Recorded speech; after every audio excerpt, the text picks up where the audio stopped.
There's so much that we need to reflect on as we are looking at how we build our workplaces of tomorrow and how we train in those kind of skills that would retain our people in workplaces.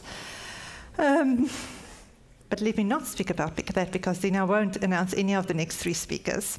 So the next up, we're going to have 3 shorter sessions, starting with Neil Annenberg, Associate Consulting Director from ThinkPlace. Neil brings more than 20 years of experience in strategy development and program management across New Zealand, the UK, and Europe. He specializes in organizational strategy, large-scale transformation, governance, and co-design, bridging the gap between big strategic intent and actually getting things done.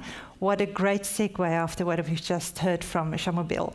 So Neil has advised at board level, created governance frameworks, and supported the successful delivery of major transformation programs, currently serving as an independent chair and board member overseeing major transformation programs for one of the Crown entities. Lovely to have you. Welcome, Neil. He will be presenting on vocational pathways in schools, reimagining student futures. Welcome.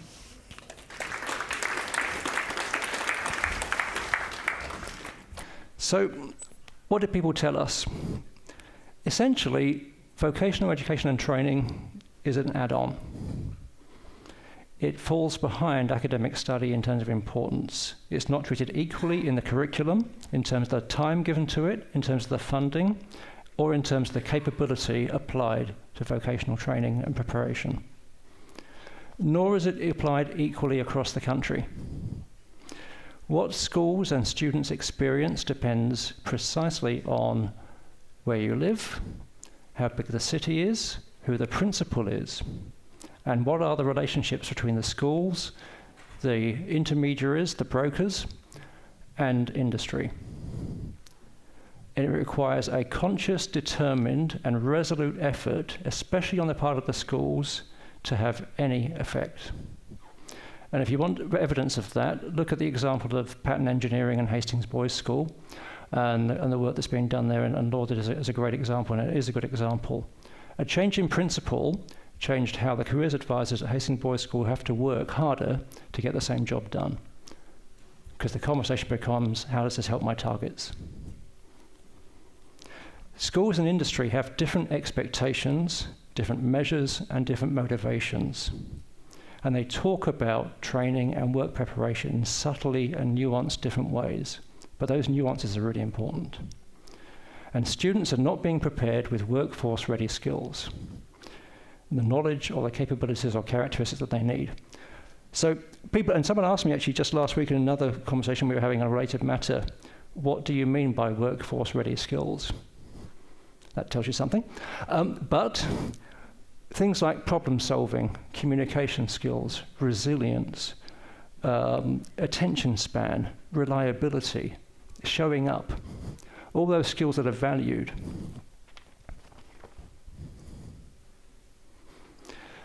So the report breaks down the findings into 5 core themes, and they are pretty consistent throughout all of the research that we did in the background and all of the interviews that we held. So it talks about workforce-ready skills, how the timing and structure is too little too late, how the ingredients for success are localized and not systemic, how the sector is disconnected and fragmented, and how the mental model is wrong. So what does that look like? So for example, universal workforce-ready skills like problem solving, communication, resilience, even when they're occurring in students in schools, no one is calling out the fact that they exist. Students aren't being told that's a workforce-ready skill, you can use that. What they're being told is, have you passed your exam? Well done, how many credits have you got? The school timetable is driven by university entrance and academic success. Vocational training is an add-on in what you do when you have time left. And that is basically causing vocational training to be subordinate, because what gets measured gets done. University entry, academic pass rates, that's what's important. And if you want the evidence, look at how measures are actually rewarded. For unit standards, which are used for vocational pathways, the best a student can obtain is an achieved status. For academic pathways, they can get merits and they can get excellence. So there's no kudos. Now, the other thing that we were told is that students are streamed from year 12, if not sooner. So once a student enters a decision pathway of academia, university entrance, or vocation, they can't go back. So a student who enters into exploration, say, by going to a gateway course, taking 1 day a week out, they lose so much classroom time, they can't go back and regain that. Their path decided for them. Also, we found that the career pathways are explored too little too late. So the information is insufficient, it's not expansive enough, and it's too late in the day. So the decisions being made by students about where to go and what to do next are compressed into a short period of time when they are pressured already. And the things that people don't talk about are that students often aren't ready to make these decisions. Yes, students mature at different ages and at different paces, but generally students are finding these big decisions are monumental for them. They overplay them. They're deemed to be absolutely everything, and they think it's a single decision and that's their pathway for life. They're not being prepared to make those decisions or given the time to build up towards them. And if you want the evidence for that, if you have a look at TEC's excellent report, Transitions from Secondary Schools, that was published in 22, that gives you all the evidence you need in hearing students' voices about what they go through in terms of anxiety, self-esteem, and panic in making those choices. Now let's talk about industry. Industry, the tertiary sector, and the Ministry of Education and schools are disconnected and fragmented. They don't talk with each other. Yes, there are relationships, but quite often what's happening, there's a relationship between the school and the tertiary provider. And there's a relationship between tertiary and industry. But the three aren't communicating with each other. And so what you end up is this discourse, this translation, and this misunderstanding. And it's perpetuated every time a policy changes. So it's not just about communication, it's about understanding and about working together. Also, industry is fragmented. There are multiple industry sectors and hundreds and thousands of employers. So when I talk to schools about this problem, what the careers advisors tell me is, I don't know who to talk to. I've got 5 industry sectors. I've got 50 local employers. I've got all of these businesses. I've got 3 or 4 brokerage bodies. I've got my local government. I've got half a day a week. What do I do? Who do I approach? How are they organized? Also, we're told about the fact there's a lack of skilled and experienced and relevant capability within the school. So the careers advisors, quite often, and in my experience, the ones I've been talking to recently, are ex-PE teachers. They don't have the relevant recent experience of being in the workforce to convey that to the student.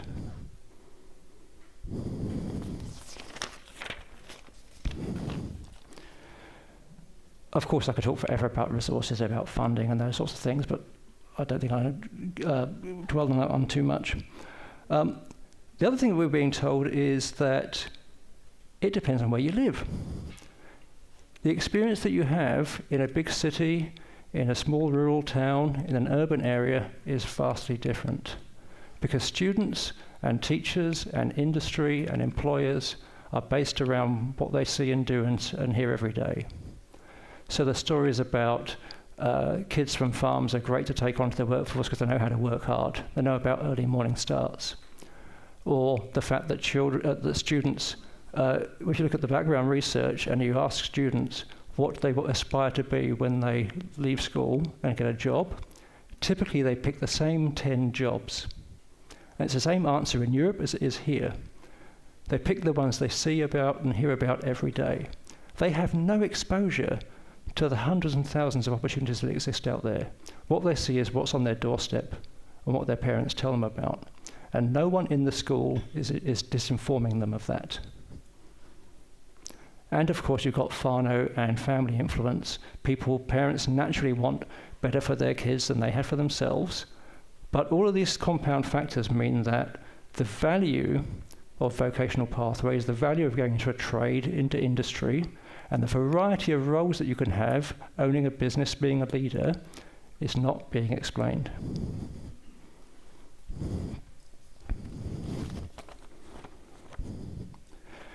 I'm going to let these stand for what they are, because I want to leave some time for questions in a few minutes. But what really strikes me is the top quote.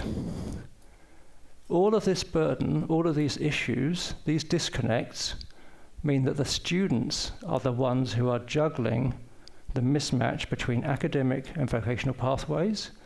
They're having to work out how to make it work at a time when they're stressed, they're confused, they're anxious, and misinformed. So the system that we have built is putting the entire burden of solving this part of the problem, and it's not the entirety of the problem, I get that, but the system we have built and we are in is putting all that pressure on the student. And then we're surprised when it doesn't work. But there is a strong desire to change. And what was really heartening in the process of my conversations with people and the work I'm doing at the moment with ConCOVE on some next steps is that everyone I speak to wants the system to change. And they want to participate in what to do next and how to build a better model. So there are opportunities.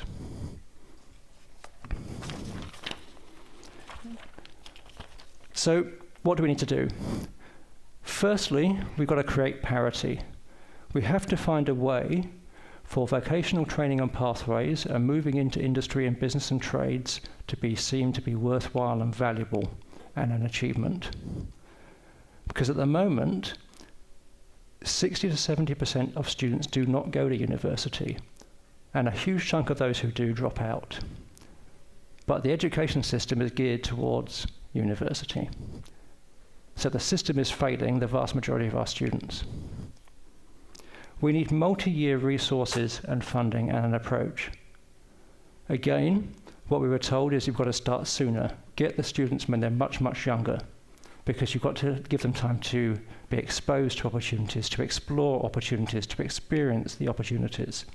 And then you've got to scaffold a process and help them transition all the way through, including after they've left school. Because the culture shock of leaving school and starting work is traumatizing. No one is preparing them. Also, we need clearer routes to employment. So we talk about pathways to learning, but no one is talking about pathways to getting a job. And that's a different thing entirely.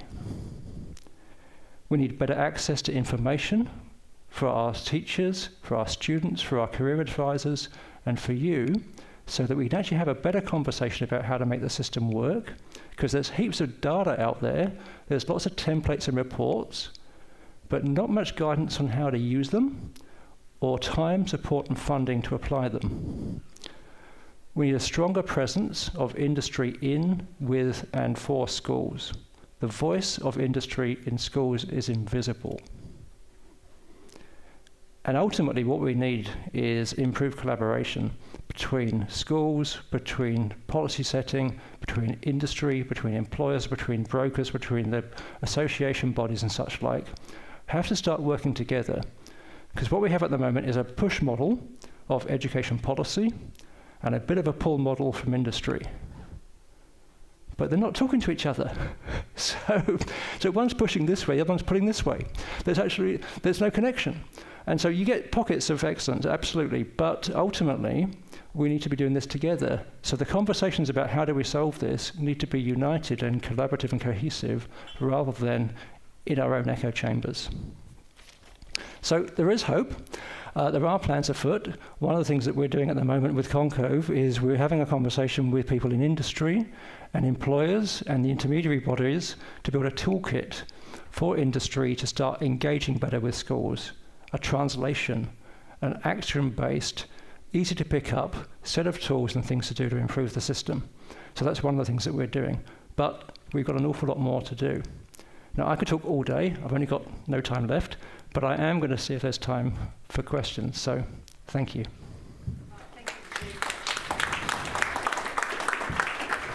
Thank you very much for that, Neil. It does my head in. We are still trying to equip learners for an unpredictable future using a predictable past. Yeah. It does my head in. What can we do differently is the question.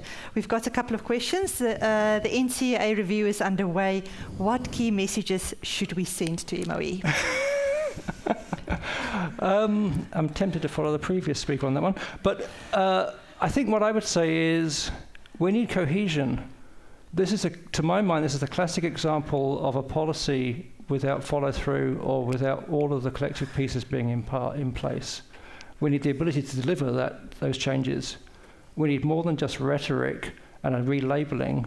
This is about a capability and a shift in how we work together to solve the system, not about a thing that gives us the single change in a teeny part of the ecosystem that hopefully provides results in time for the next election. So some of the rhetoric is great. Some of the ideas are kind of based on some good fundamental groundings, but the implementation, the planning for that is lacking.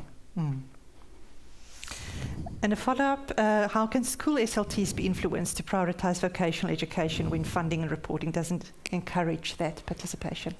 That's a great question. It is so hard.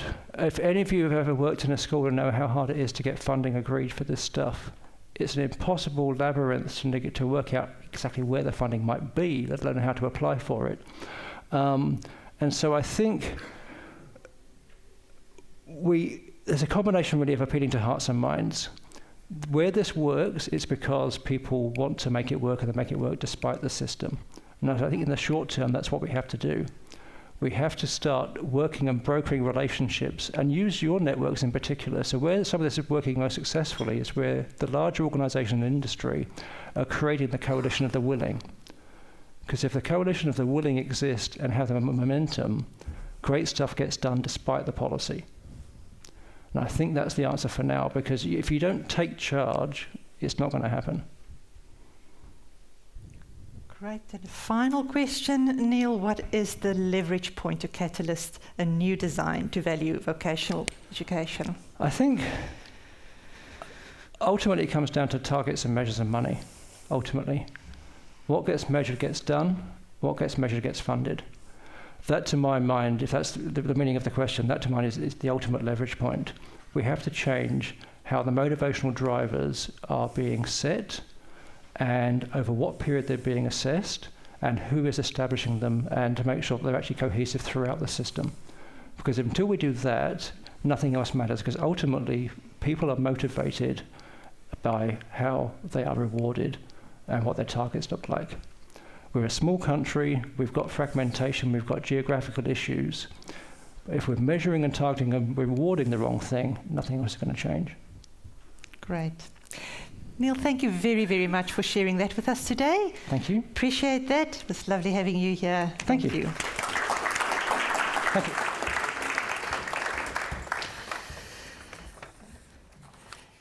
Yes, and that question about how to influence the SLT, I guess our next speaker might actually help us with a little bit of an answer to that one. Because if I look at where AI is going, I think vocational education is potentially safer than the knowledge economy at this point in time.